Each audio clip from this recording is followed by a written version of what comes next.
তো good morning Mayapur. তো আমরা এখন আছি প্রাচীন মায়াপুরে, যেহেতু আমাদের এই পাড়াতে ভাড়া নিয়েছি।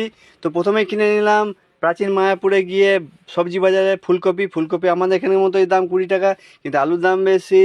আলু এখানে 20 টাকা। তো আমরা নিলাম আলু 1 কেজি, পেঁয়াজ, তারপর সব সবজি নিলাম।